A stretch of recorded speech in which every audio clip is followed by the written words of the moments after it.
Stop what you're doing right now. Seriously. Put down whatever you're eating because there's a very good chance that what's sitting in your fruit bowl right now is quietly working against you.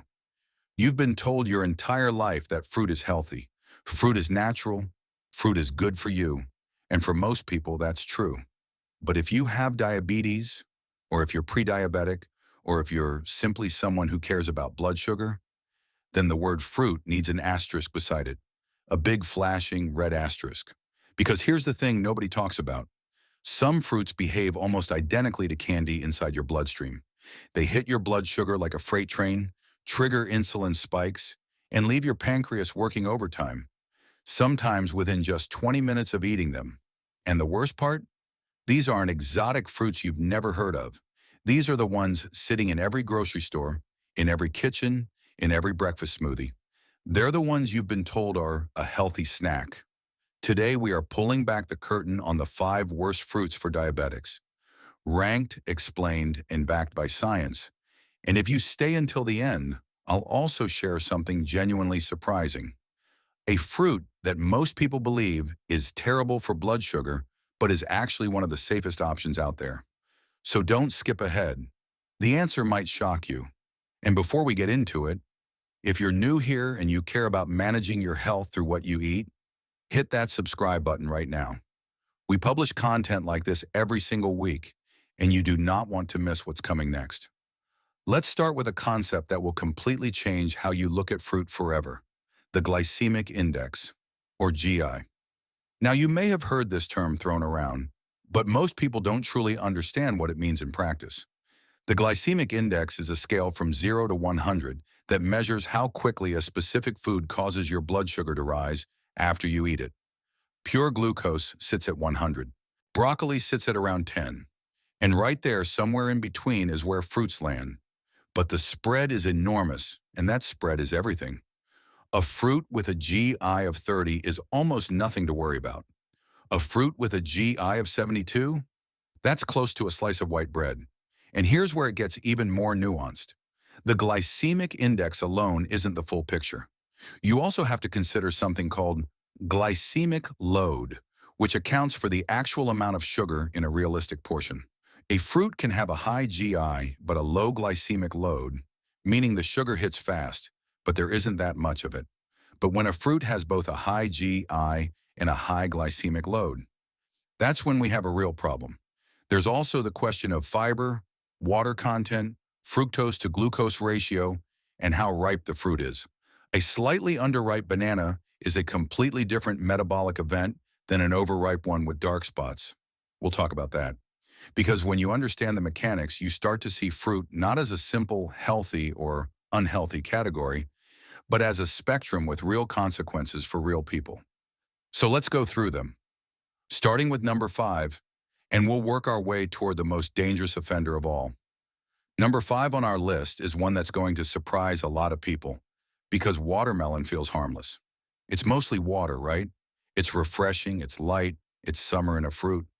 But here's the twist that most people simply don't know. Watermelon has one of the highest glycemic index scores of any fruit. We're talking about a GI of 72 to 80, depending on the variety and ripeness. That is shockingly high. Now, to be fair, the glycemic load of watermelon is actually moderate, around 5 to 7 per standard serving, because the fruit is, indeed, mostly water, and the portion you'd eat in one sitting has less total carbohydrate than you might think. But here's the danger. Nobody eats a standard serving of watermelon. Nobody sits down to a precisely measured 120-gram portion. People eat watermelon by the slice, by the wedge, at barbecues and picnics where seconds are expected. And the moment you start eating 2, 3, 4 slices, you've completely changed the metabolic equation. What makes watermelon particularly treacherous for diabetics is the speed of absorption. Because of its extremely high water content, the natural sugars in watermelon, primarily fructose and glucose, are absorbed into the bloodstream remarkably fast. There's very little fiber to slow things down. No protein, no fat. The sugar essentially has a free highway straight to your bloodstream. And for someone whose body's already struggling to manage blood sugar levels effectively, that highway is not something you want wide open. There's also a little-known factor called the ripeness variable. Underripe watermelon, the kind that's still slightly firm, a bit pale inside, has a lower sugar content and a lower GI. But by the time watermelon is deep red, perfectly sweet, and absolutely irresistible, its sugar concentration has peaked. So the better it tastes, the worse it is for your blood sugar. Isn't that just perfectly cruel? Nature designed the most delicious version to also be the most metabolically dangerous. If you're diabetic and you love watermelon, the guidance here isn't necessarily never eat it again. It's eat it consciously in small amounts, never alone, and always pair it with a source of fat or protein to blunt that sugar spike. But honestly, it should be considered a treat, not a healthy snack. Moving up to number 4, we have pineapple. And this one carries a particular sting because pineapple has been marketed aggressively as a superfood. And in some ways, it earns that title. Pineapple contains bromelain, a powerful anti-inflammatory enzyme. It's rich in vitamin C, manganese, and antioxidants. It's been used for centuries in traditional medicine. But here's what the superfood narrative conveniently leaves out. Pineapple has a GI between 59 and 66, and its glycemic load climbs quickly with portion size. The real issue with pineapple is how deceptively sweet it is. Your taste buds register that sweetness, and your brain says, "This is fruit, this is fine." But your pancreas is reading a very different message. 1 cup of fresh pineapple contains approximately 19 to 22 grams of carbohydrates, with almost 16 grams of sugar. That's more sugar than a small glazed donut. Yet nobody thinks twice about throwing 2 or 3 cups of pineapple into a morning smoothie and calling it a healthy breakfast. And the smoothie angle is actually the most dangerous part of this entire fruit category. When you blend pineapple, you destroy its limited fiber structure. The act of blending mechanically breaks down the cell walls, meaning the sugar is now even more bioavailable. It absorbs faster, spikes harder, and hits your bloodstream in a window that's shockingly short. If you've ever had a large tropical fruit smoothie in the morning and felt oddly tired, foggy, or irritable 45 minutes later, that's your blood sugar crashing after a sharp spike. That's your body doing damage control. Canned pineapple is arguably even worse, especially varieties packed in syrup, which add an extra layer of refined sugar on top of an already high-sugar fruit. Even juice-packed canned pineapple tends to be significantly more concentrated in sugar than the fresh version. And dried pineapple? That's essentially candy with a health halo. The dehydration process concentrates all the natural sugars into a tiny package that your body processes almost identically to a sugary candy. The takeaway with pineapple is not that it's poison, it's that context matters enormously. A couple of small pineapple chunks on top of a Greek yogurt paired with a high-fiber meal? That's manageable. But pineapple-dominant smoothies, pineapple as a primary fruit choice, or pineapple consumed on an empty stomach? That's a blood sugar event waiting to happen. We're halfway through the list, and things are about to get significantly more intense because the top 3 are the ones you've probably never suspected. If this video is already making you rethink your relationship with fruit, do me a favor and share it with someone you care about who has diabetes or is managing their blood sugar. This information genuinely makes a difference, and most doctors don't have time to explain it in this kind of detail. Keep watching. The number 1 worst fruit might completely change your morning routine. Number 3 is going to upset some people because grapes are beloved. They're portable, they're sweet, they're satisfying, and they even have a reputation as a heart-healthy food because of resveratrol, the antioxidant found in red and purple varieties. But for diabetics, grapes are a metabolic minefield, and the reason comes down to a combination of sugar density and portion psychology. A single small grape contains roughly 1 gram of sugar. That sounds fine, but nobody eats 1 grape. The problem with grapes is that they are designed by nature to be eaten compulsively. They're small, they require no preparation, and each one delivers a tiny burst of sweetness that your brain immediately wants to replicate.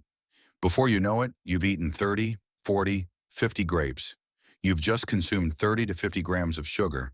That's the equivalent of eating 7 to 12 teaspoons of sugar in a single sitting, while feeling completely virtuous about your healthy snack. Grapes have a GI between 43 and 59, depending on the variety, which sounds moderate. But their glycemic load rockets upward with consumption volume, and the type of sugar in grapes is particularly important. Grapes contain a high ratio of glucose, the sugar that directly raises blood glucose levels, relative to fructose. This means that unlike some other fruits where fructose is metabolized in the liver before hitting the bloodstream, a significant portion of grape sugar goes to work on your blood glucose almost immediately. Red and purple grapes do offer more protective compounds than green grapes, including more resveratrol and certain flavonoids that may actually have some mild blood sugar regulatory properties. But this benefit is marginal at best when weighed against the sugar content of a large portion. And when it comes to grape products, juice, raisins, dried cranberries, which are often grape adjacent in how people consume them, the story gets dramatically worse.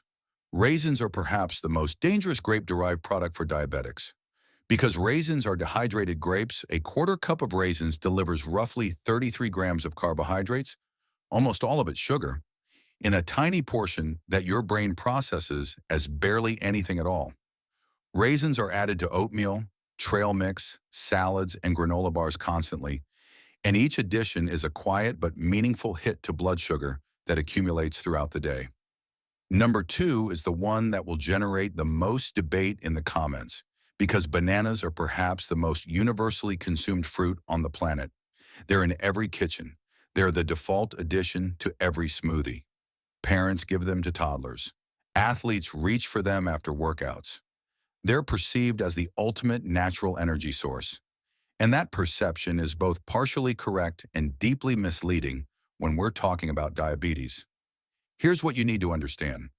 A banana's nutritional profile changes dramatically as it ripens, and most people are eating bananas at the wrong stage entirely. An unripe banana, one that's still slightly green, firm, and mildly starchy, contains a high proportion of resistant starch. Resistant starch behaves more like fiber than like sugar. It passes through your digestive system relatively slowly, doesn't trigger a major blood sugar response, and may actually feed beneficial gut bacteria. An unripe banana has a GI around 30 to 42. For a diabetic, that's actually quite reasonable. But a ripe banana, yellow, speckled, soft, perfectly sweet, has had almost all of that resistant starch converted into simple sugars through the enzymatic ripening process. A fully ripe medium banana has a GI of approximately 51 to 62 and contains 27 grams of carbohydrates with around 14 grams of sugar. And an overripe banana with dark spots? That's even higher. The darker the peel, the faster the sugar hits your bloodstream. Now here's where the banana story becomes particularly alarming. Bananas are the most common base ingredient in healthy smoothies. When you blend a ripe banana with other high-sugar fruits, mango, pineapple, orange juice, you're creating a liquid sugar bomb that your body processes faster than almost any other food form. Add honey for natural sweetness, and you've essentially made a dessert that your brain has labeled as a health drink. This combination may be responsible for more unexplained blood sugar spikes in health-conscious diabetics than almost any other single dietary habit. The banana is also uniquely problematic because of its cultural weight. It's cheap, it's accessible, it's filling. For people in lower income brackets who are trying to manage diabetes on a tight budget, removing bananas from the diet feels impossible, and it might be. The guidance here, again, isn't elimination. It's strategy. Choose bananas that are slightly underripe. Eat half instead of a whole. Pair it with almond butter, cheese, or eggs to slow absorption. And above all, stop blending them into smoothies and calling it breakfast. And now we've arrived at number one, the fruit that earns the title of the single worst offender for diabetics. Not because of its GI alone, not because of its glycemic load alone, but because of the combination of all factors: the sugar density, the volume people typically consume, the cultural perception as a supreme health food, and the way it's increasingly being added to everything from smoothies to salads to packaged foods marketed specifically at health-conscious consumers. The fruit is mango. One full mango, a single piece of fruit, contains approximately 45 to 50 grams of carbohydrates and 40 to 45 grams of sugar. Let that land for a second. One mango. That is more sugar than a can of regular Coca-Cola. And while the GI of mango is moderate, somewhere between 51 and 60, the sheer volume of sugar in a typical serving means its glycemic load is extraordinarily high. You can't eat a single mango carefully. By its very nature, a full mango consumed in one sitting is a massive sugar event. What makes mango the #1 worst fruit for diabetics is not just the numbers, it's the deception. Mango is considered a prestige fruit in many cultures. It's associated with vitamins, antioxidants, digestive enzymes, and tropical health. It's rich in vitamin C, vitamin A, folate, and potassium. These benefits are real, but they do not neutralize 45 grams of sugar for someone whose blood sugar regulation is already compromised. Here's the mechanism that makes mango particularly dangerous on a physiological level. Mangoes contain a high concentration of sucrose, which is broken down into glucose and fructose in the small intestine. The glucose portion hits the bloodstream directly and rapidly elevates blood glucose. Meanwhile, the fructose heads to the liver, where, in excess amounts, it can actually contribute to insulin resistance over time. So mango isn't just a one-time blood sugar spike. In high consumption patterns, it may actively worsen the underlying condition you're trying to manage. And then there's mango in processed form: mango juice, mango sorbet, dried mango, mango smoothie packs, mango-flavored yogurt. Each of these products takes the original sugar content of mango and either concentrates it further or removes the minimal fiber that was slowing absorption in the first place. A single cup of mango juice can contain more than 60 grams of sugar with virtually no fiber, making it one of the most potent blood sugar spikes available in the beverage aisle. And yet it's sold next to vitamin waters and marketed as a healthy option. The hardest part about mango being #1 is the cultural dimension. In Brazil, India, Mexico, the Philippines, and across the tropical world, mango is not just a food, it's a memory, a tradition, a symbol of summer and joy. Telling someone to avoid mango feels like telling them to give up a piece of their heritage, but the information deserves to be on the table. You don't have to eliminate it, but you do need to treat it like the high sugar indulgence it biologically is, not a casual daily snack. I promised you at the beginning a surprise, and here it is, the fruit that most diabetics believe they should avoid, but is actually one of the safest options available: avocado. Now yes, avocado is technically a fruit, and its profile could not be more different from everything on this list. Avocado has a GI close to zero. It contains virtually no sugar, only about 1 gram per serving, and it's loaded with monounsaturated fats, fiber, potassium, and magnesium. But the real surprise bonus? Berries. Strawberries, blueberries, raspberries, blackberries. These are the fruits that diabetics can eat most confidently. They have low GI scores, between 25 and 53, high fiber content that blunts sugar absorption, and powerful antioxidants that research suggests may actually improve insulin's sensitivity over time. Berries are the rare case where delicious and diabetes-friendly actually align. And yet many diabetics avoid them out of a general fear of sweet fruit while continuing to eat mangoes and bananas with confidence. The lesson here is that not all fruit is created equal, and generalizations in either direction can hurt you. So let's bring it all home. The 5 worst fruits for diabetics are watermelon at #5, pineapple at 4, grapes at 3, bananas at 2, and mango, the king of blood sugar chaos, at #1. Each of them carries genuine nutritional value, and none of them need to be permanently eliminated from your life. But they need to be understood, respected, and managed, not eaten freely under the assumption that it's just fruit.